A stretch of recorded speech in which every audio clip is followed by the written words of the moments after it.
Hello everyone, welcome back to PC Species. So we were just going through our data that we used to, the videos that we used to make. So we found an old one lying around where we actually built a PC. Now the audio is not too great because the mic we were using was not very good, but still, if you like watching getting PCs built, you might just enjoy it. Also, do not forget to like and subscribe if you like the content. Finally, after a very long time since starting this channel, we are doing our very first build. So we got a request from someone to build them a PC which was snappy and would take care of everyday tasks with ease, and that was cost effective. So I'm going to take you through the list of the components and then we are going to get building. We are going to start with the processor. We are using an AMD Ryzen 5600G. Now this has integrated graphics, the processor is fast enough, more importantly it's pretty cheap. Now with the motherboard we have a Gigabyte B550 Gaming X V2. Now we went with an ATX board and not an M-ATX one because they wanted expansion slots, and this one has two NVMe slots and then more than enough PCIe slots for all the cards that they can install. Next up we have the RAM. We have Kingston Fury Beast 3200 megahertz, two sticks of 8 GB each. Other than that, in order to keep the system snappy, we have an all SSD storage. So we have a 250 NVMe PCI 4.0 NVMe SSD, 250 GB. Yep. Other than that, we have a Crucial MX500 1TB SATA SSD, and all of this is going to go into this case, which is Antec NX292.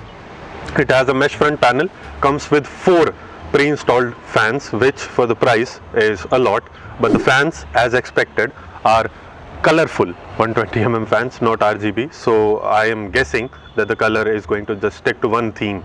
Now, except the PSU. The PSU is a different story. The cost for all of these was around 42,000 bucks, which is quite alright. About the power supply, now this is one of the prevalent problems in India where shopkeepers they sell whatever they want to people who probably may not have as much of an idea about PC components. The person who we are building this PC for, they are upgrading from an AMD FX series processor, and they had an R7240 I guess for a GPU, 16 gigs of RAM, and then a supporting motherboard. I'm not really sure about the model. For that, they had the audacity to sell them a fully modular Cooler Master Watt 750 Gold, and it is a V2 as well. This power supply is a complete overkill for something like this, and costing around 8,000. This is something meant for relatively high-end systems, not for a build like this. Since they already have it, we are going to stick with it. If you think about the PSU for a build like this, you'll probably have to spend around 3 to 3.5 thousand rupees in order to get a decent PSU for this build. So now with the components introduced, we are going to start with the building process. Here's our motherboard, and what we are going to start with is by installing the processor. Now align the golden arrow on the processor with the arrow that we have on the socket on the motherboard. Now once you do that, if you wiggle it around, even without putting in the lock, it won't move around too much. After that, you just put in the lock and our processor is installed. The cooler that we get with the Ryzen 5600G is a Wraith Stealth. Now what we are going with is a Wraith Prism because we simply have one lying around. Now before we install the cooler though, we are going to install our RAM sticks. On this board, we already have it marked. We have to go with A2 and B2. Now in case it is not mentioned on the motherboard that you're using, you can always refer to the manual that you got with the motherboard, and it is going to have a clear indication on which slots you have to utilize first. We are going to put in one of the RAM sticks in the slot A2 and another in B2. The next step is to install our NVMe SSD. For that, we are going to have to remove the screw that holds the SSD in place. Insert our NVMe stick in the NVMe slot, hold it down and then tighten the screw. Once you do that, your SSD is installed as well. And now our board is ready with our processor, the RAM and the SSD as well. Now we are going to move on to the installation of the cooler. Now since we are doing this outside, before we install the cooler, we are going to clean our heatsink and the processor a bit. With that, I would also like to tell you that using a tissue is not recommended because it leaves behind lint. Now once we do that, we are going to use rubbing alcohol in order to clean our heatsink and the processor, And then finally, we are going to, with the light hand, we are going to use a tissue to absorb any dampness or remove any lint or debris or whatever. The next step is to apply thermal paste, which we have done here, our Noctua NTH1. With that, we are going to move on to the installation of the cooler. Now, installing AM4 coolers, the ones that come with especially this one, the Wraith Prism, the installation mechanism is a little tricky. So we are going to have to move this latch over to the other side so that we can attach it to the clip on the motherboard. And then once that is done, we are going to have to try to bring it back. It's like I said, it's a little difficult to get around, but this is how you go about it. So now you pull the latch onwards to this side, and then once you get this attached like this, we've finally got it. So once this is done, all you have to do is to flip the lock and your cooler will be secure. And with that, our motherboard is ready to go into the case. Now let me talk about the case for a bit here. This blue colored one is a USB 3.0 cable. Then we have a USB 2.0 cable, the regular cables for the power button, the hard drive LEDs, and the front panel audio connectors. What we also get with this case is another sachet which has some spare PCIe Express covers for the back of the case. Other than that, we have some screws, some spare standoffs and all of that stuff. Now, one of the bigger problems with the Molex, in addition to the shoddy connectivity, is that we'll have to use an additional cable on our power supply in order to power these fans. The next step that we have followed is that all the front panel cables, we've already routed them based on their positioning on the motherboard.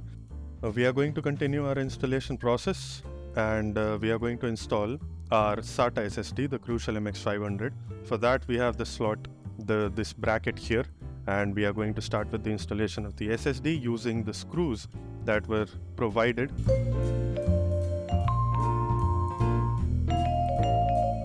We are also going to remove the 3.5-inch drive caddies since we are not going to need any, and that is also going to help us with some more space in the bottom chamber of the case. Now we simply install the bracket that we have for the SSD back onto the case and move on with the installation. Now, as you can see here, there is some flex in the motherboard tray. Now that is because it is a single piece and there's not a lot of structural support to go by. But then again, a case at this price point, it is not too bad, but it could have been slightly better. With the sort of trouble that I'm having in connecting these Molex cables, you can probably understand why I am not a big fan of these. But we finally got it done. Now, another little problem that we ran into was that this board was intended for probably an M80X board, and that is why the standoffs were placed as such.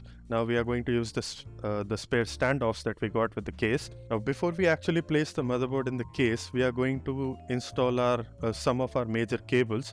So the 8-pin CPU power cable and the 24-pin ATX cable, we are going to install them beforehand and then route them through their designated places so that we have an easier time working inside the case.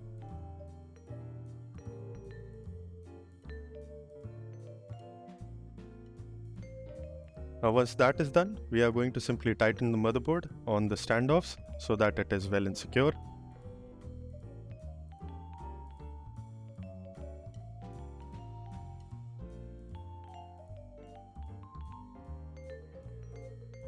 Now, if you look at the back of this case, the PCIe Express slots, they are not secured via screws.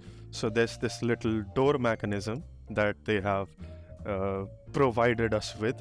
Now at this price point, it is a little surprising to see, but then again, it is what it is. After being done with that, we are simply going to connect our cables to our power supply, get it placed in the case, and then we are still able to see that there's not a lot of space despite removing the caddy, but it is enough.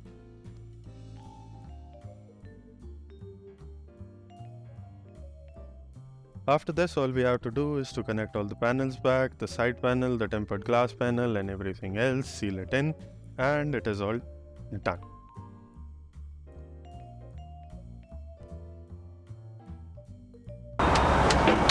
So it was a long day, took us a while to put this PC together, and there were some issues that we ran into. First of all, the form factor of the case. It's It's a small case, and that is all right. We've worked with small cases before. There were some difficulties in routing the cables, and the channel behind the motherboard tray where you hide the cables, that is also not as big as we would have liked.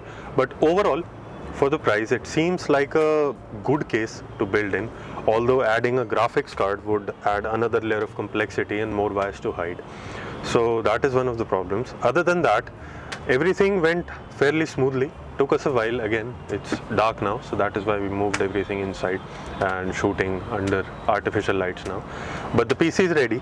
We've left this final peel for the owner of this computer, who will be delivering this PC to soon, very soon. But other than that, do let us know what you felt about this build, how you would have configured your own if you were to build one, and what other kind of builds you would like to see, what budget constraints and everything. We'll try our best to oblige.